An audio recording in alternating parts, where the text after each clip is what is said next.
tried to hurdle another guy against Missouri. Is that just going to try to do that every single time you get the ball? Nah, honestly, I don't know. Think like going on in my head. I just ended up in the air, and then I looked at it. I was like, yeah, it don't look too good from this point, but I don't know. It just happens. Is the leg to the face like a new strategy for tackles, or is that just like how it goes? Yeah, it's just kind of how it went.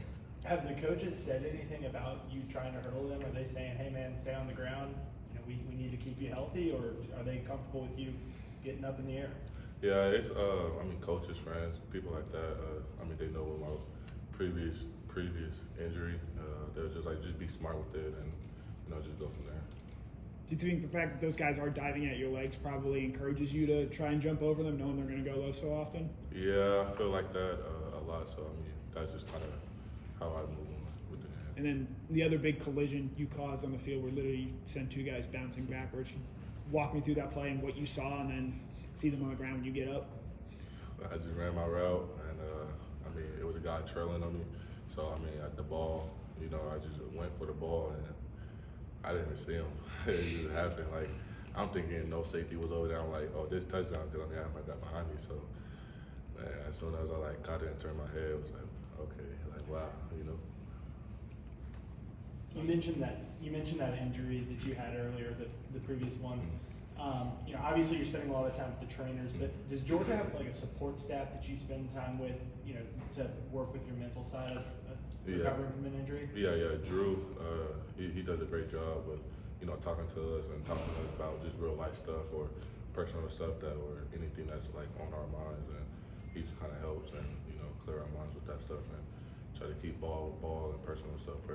So yeah. How important is that to have somebody on your side when you're away from a sport that you love so much? I feel like that's very important. When you go on the field, you just want to play the best as you can, and if you think about other stuff, and then that may get in the way of you playing your game. So yeah, very important. We talked to you a few weeks ago about Coach Hill coming in and joining the staff. Just what do you think about how he settled in, and how he's gotten adjusted? When I see Hill on the field, he's not really with the tight end, so I don't really see him all the time. But when I see him out there, joking, playing with my teammates and things like that. But I feel like he's, adjusted, more and more, and trying to get better from there. Darnell, what's the feeling coming into this Auburn game? I guess the expectations for you guys are so high that there's grousing sometimes, even when you win tough against Missouri. What's the mentality inside the locker room getting ready for this Auburn game, and knowing that anybody can sneak up on you? Yeah, we know a little history about it. Kirby showed a clip a day of just a rivalry about this game, and we approach it as any other game as we approached it last year, or the first game of the season. We just approach it, and just gonna attack it. So the injury report said that Arian is questionable at the moment. Is he practicing, or what is he looking like on the field right now at the moment? Yeah, Aaron's out there. He's out there practicing, running around. But with me, I really don't know his injury and when he comes back. So what does he bring to this team when he is on the field? Obviously, you guys got him back in the Missouri game. Yeah, everybody know Aaron full speed. He's a track star, so he brings a lot of speed to the offense. On Saturday after the game, Coach Smart talked about how you really stepped up as a leader and, said the backs need to get behind you and everything. Just kind of go through what you were saying to them and how important it was for you to step up that day. Yeah, I just felt like in the locker room, anything's possible. We'd have come back. I just had a gut feeling. I was just like, I just had a feeling that we were going to win. So I was just like, let's pick it up, and just everybody do their job. And then fourth quarter came around, the feelings just got stronger. So I was just like, it's now or never. Was that a spur of the moment type thing? Was that something you were thinking about actually going into the locker room with that game? Yeah, you just said that. That you were thinking about it? Or? Yeah, that I was thinking about it. Going into the locker room at halftime, I was just like, man, there's a lot of game left. It's still 2 quarters, still another half. So I was just like, we got what it takes.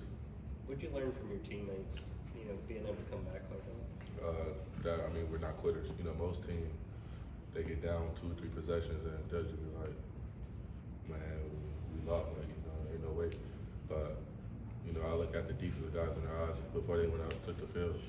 You know, made a great stop and just held them to a field goal, so them 3 points. And I was just like, I mean, we got dogs. What do you make of the red zone struggles you guys have had the last couple of games, and why you've been settling for so many field goals down there? I mean, we just not executing on the offensive side of the ball. I mean, simple as that. I mean, that's one thing we do have to improve and work on. So you guys have had some slow starts in the past few games. What has been Coach Smart's message to you guys going in each one of these games? Trying to fix that going into the Auburn game. I mean, he always tried to push us to, you know, start better, and I mean, it's going to happen sooner or later. We just got to have the mentality and the fight and you know, the pride to. You really embraced the role of blocking this season. How does blocking, and especially on the play where Brock Bowers broke free against Kent State, I saw you made a big block and then you were celebrating running 50 yards down to the end zone. Do you enjoy more scoring a touchdown or making a big block that leads to a touchdown? I feel like, I mean, they're both very important. I mean, if no one blocks, who will? I mean, simple as that. I mean, I don't know.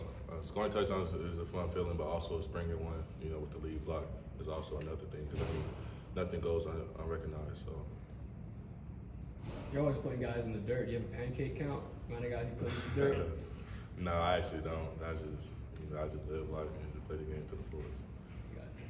Obviously, it's a big loss with AD being out, but what do you think the other wide receivers and the tight ends have gained from, you know, that loss and kind of just next man up? I feel like with the younger guys like Dylan Bell and guys like that, it just boosted their mentality to come out and just be the next guy, you know, stepping up.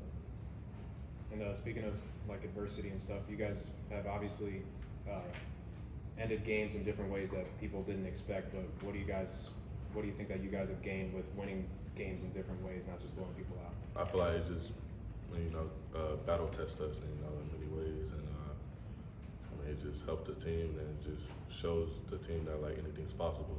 Being down or just blowing the team out, you know, just getting the younger guy reps as well. So, you know, it's just good all around.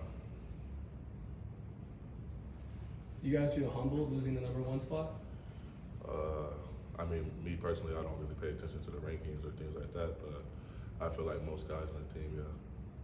And can you speak your relationship with Amarius Mims? You said y'all were roommates last year? Yeah.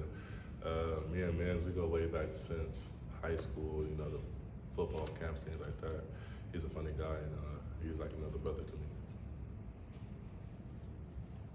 Any questions? All right, thank you, Darnell. Thanks,